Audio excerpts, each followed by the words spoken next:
All right, what do we have here? Oh, so it looks like they have modified a drawer to help get rid of what they're calling a dead kitchen corner. Interesting modification. What could you use for this? Think about that.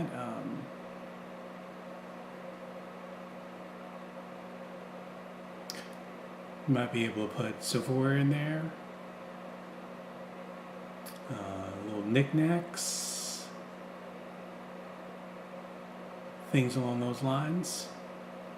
Might be useful. Also, how would you construct this? Right?